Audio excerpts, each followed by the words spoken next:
Or is there any better example than feeling, even if they're right to feel this way, than feeling like there is something wrong with your body when there isn't? Well, you think there isn't, but they think because they're mentally ill. And no, they're not mentally ill. And I can't have that one. It's just so offensive to say that transgender people think there's something wrong with their body because they are mentally ill. It's just I think it's offensive to say that there's something wrong with their body. What a thing to tell people. It's either their body or their mind. Which one?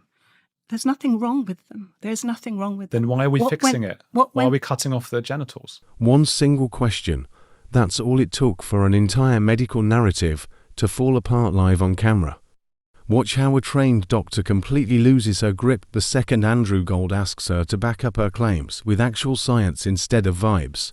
You've got to see this. So to me, this sounds... I'll just be honest with you, because I think you appreciate honesty. This sounds mental. But look, I'm an atheist as well. Are you spiritual, religious, or any of those things? Because you started by talking about a soul as well. So you can see why maybe you can see why someone who's secular like me and believes in science and scientific practices and so on, to hear someone come in, a doctor, and start with someone's body and it's their soul, and that's what people say. There's the sort of the gendered soul inside them. This is not really science to a lot of people. Well, we don't understand, do we? Doctors are very good at understanding the body, the heart, the lungs, the liver.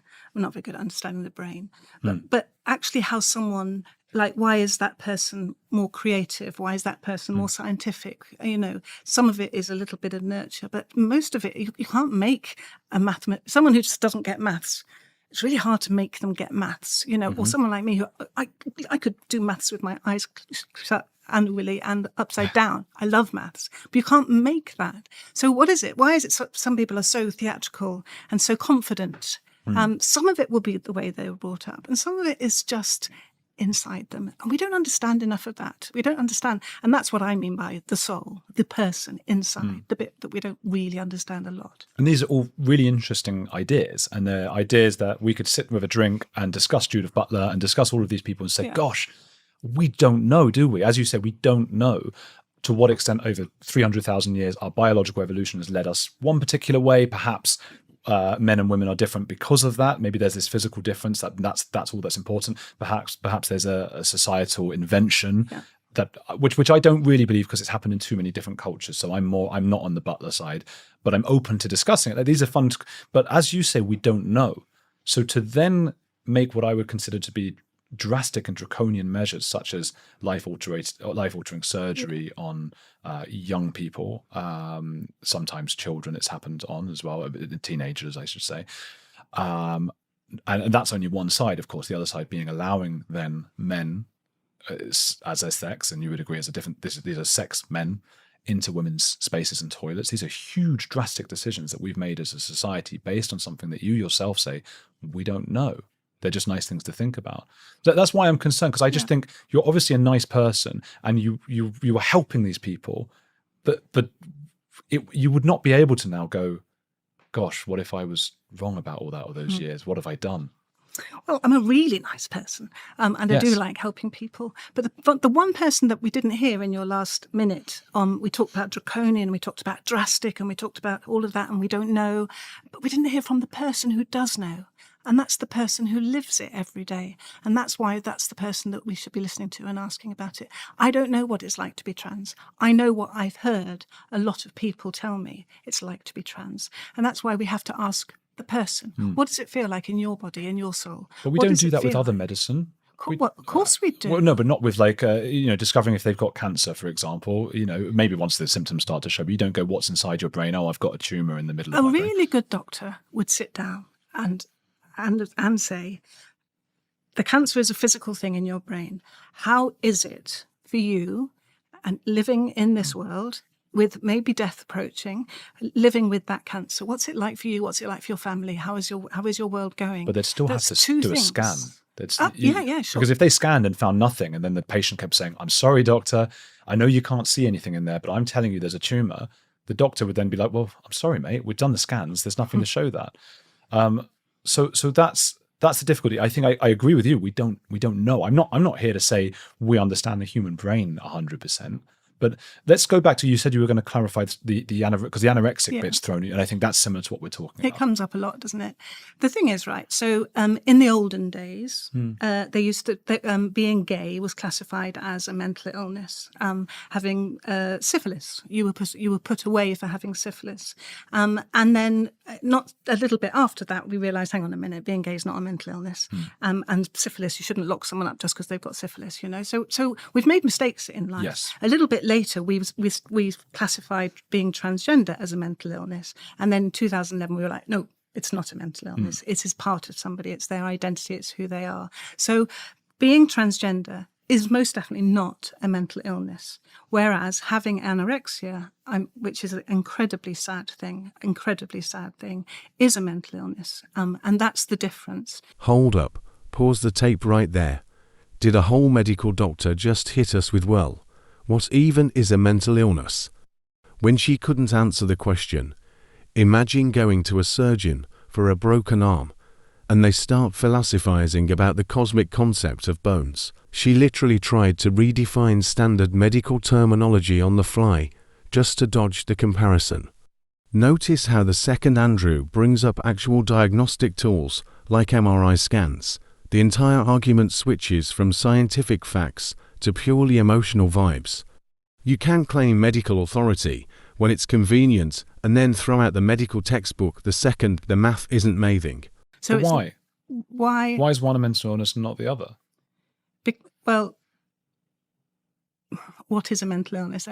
A mental illness is an illness of the, I don't know what the mental health, isn't it? Your mental health is not well and it's a risk to you. Well, is there any better example than feeling, even if they're right to feel this way, than feeling like there is something wrong with your body when there isn't? Well, you think there isn't. But they think because they're mentally ill. And no, they're not mentally ill. And I can't have that one. It's just so offensive to say that transgender people think there's something wrong with their body because they are mentally ill. It's just I think it's offensive to say that there's something wrong with their body. What a thing to tell it's people. Them. It's either their body or their mind. Which one?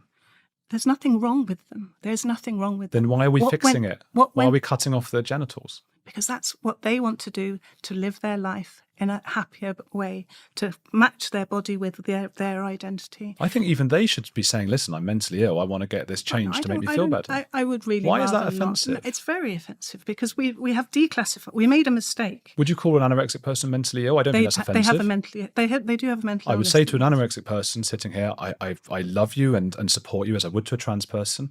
I think you have a mental illness right now. Yeah, and you need help and support. And and I would say that to a trans person. Well, I would find that very offensive. I just want to clarify that I'm not intending to cause offence there, as I wouldn't to an anorexic person. I know you're taking it, and I appreciate that as well, but I'm just so you know that's not my intention. Okay. But I do think they're mentally ill. I think that's sad. I think it's sad. Well, they are sad. No, affirmed they're happy.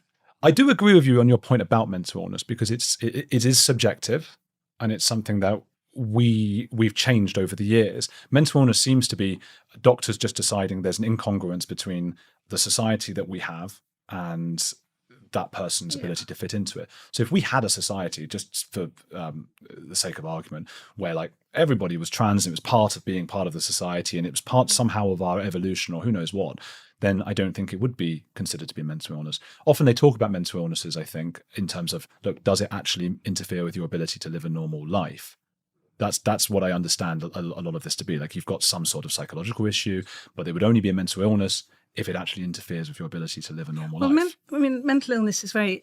There's books on it, and if you look at the contents, you have stress, you have anxiety, you have depression, you have schizophrenia, you have. So anorexia. how can trans not fit in with those? And how can it be depressing? How can it be insulting? How can that be offensive? Because it's not a mental illness, and being gay is not a mental illness. Being transgender is not a mental illness. But that's not gay's got nothing to do with it.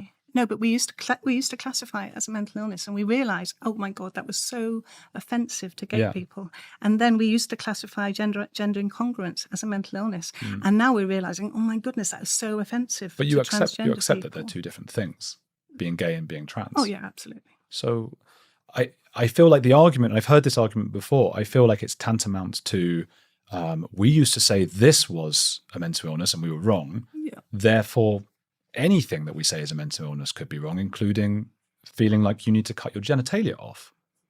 Well, I think we've probably exhausted the mental illness. I don't think we're going to agree on it, but I find, and I apologise to trans people because it's not a mental illness. I apologise to trans people who think I intended to offend them. I don't think you intended to. Yeah, but some might. Some might.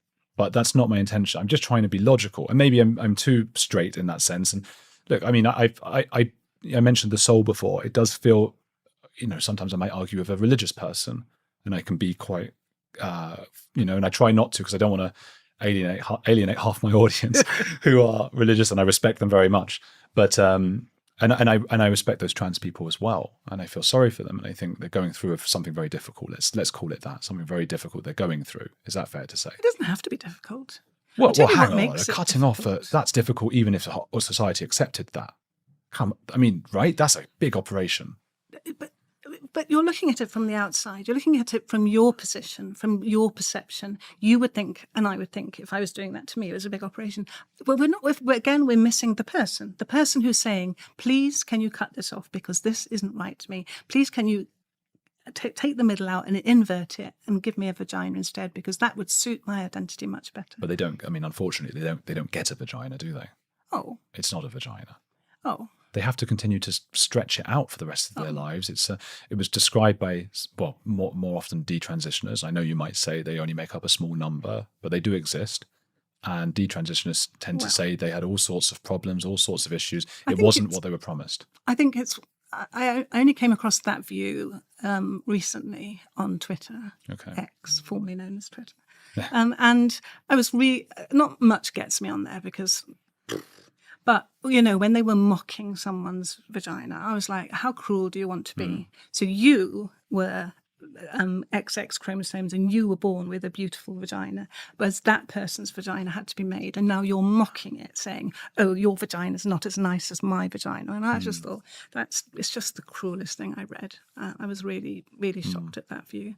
I think, we talk about beautiful bodies. We all want to be beautiful. We all want to have the most amazing body. And some bodies just aren't as beautiful as some other bodies. But to actually point that out, mock it, make fun of it, I just thought that was the cruelest thing I saw. Well, you won't find me doing that, but I understand what you're saying. But okay, so for you, it's would you say that a trans woman is a woman? Well, absolutely. Trans is an adjective. So it's just they are a woman.